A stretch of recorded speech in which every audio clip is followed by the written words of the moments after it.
Hi, my name is Robert Mutter, and I'm a radiation oncologist at the Mayo Clinic in Rochester, Minnesota.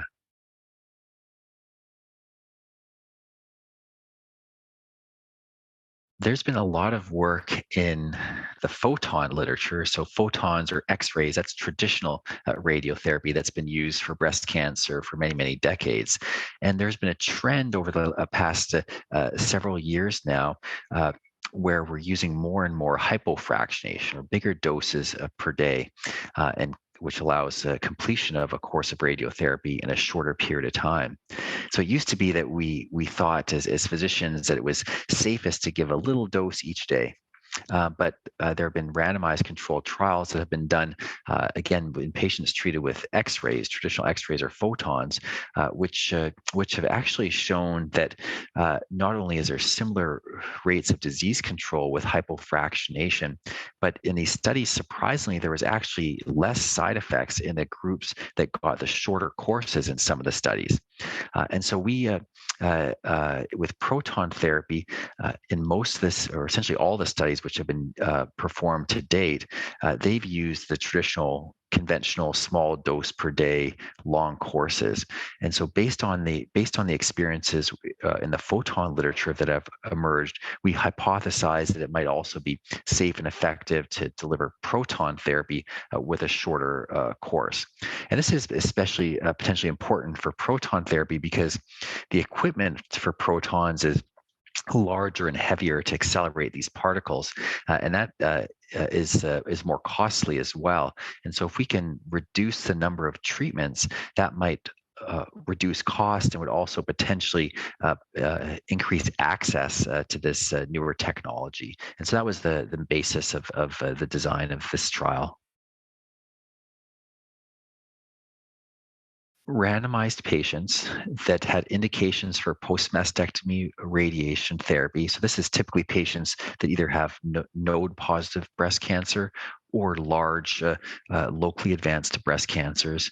And we randomize those patients to either 40 gray delivered in 15 fractions, which is the hypofractionation, versus the control arm, which is 50 gray in 25 fractions, so-called conventional fractionation.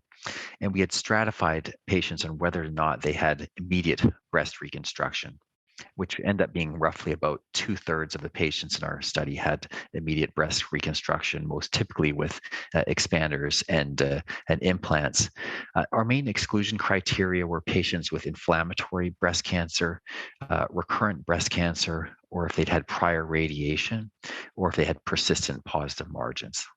The primary endpoint of our study was 24-month complication rate, and we defined a complication rate as whether or not there was a grade 3 or greater adverse event in any patient, or whether the patient had a reconstruction complication that required surgical intervention. And so that was the primary endpoint of the study. So the primary endpoint of our study was 24-month complication rate, and we found that there were 6 complications in the group that received 25 fractions and 8 complications in the group that received 15 fractions, and there was no statistical significance between those two. However, we pre-specified a non-inferiority criteria for our study, which means we wanted to rule out, if possible, that the complication rate would be higher than a certain threshold. And likely because of the small sample size, we ended up not being able to rule out the possibility that hypofractionation could be associated with a higher complication rate above our threshold. But nevertheless, I think the main take home from our study was that there was similar rates of complications, just 6 and 8, and again, no significant difference between the two arms. This was the largest reported study of patients treated with a modern pencil beam scanning proton therapy. And we had 2 large cohorts in the study, the conventional and hypofractionated arms, and they both appeared to provide excellent long-term disease control. So there was just one local recurrence event in this study. And they both provided excellent normal tissue sparing. So that was very, very promising. I think in the future, our results suggest that it's reasonable for physicians to offer hypofractionation, or this 15 fraction regimen, on future clinical trials. And so there's a lot of interest, as mentioned, in examining a comparison between X-rays versus protons. And the X-ray literature is saying it's okay that we can maybe offer 15 fractions or 16 fractions on those studies.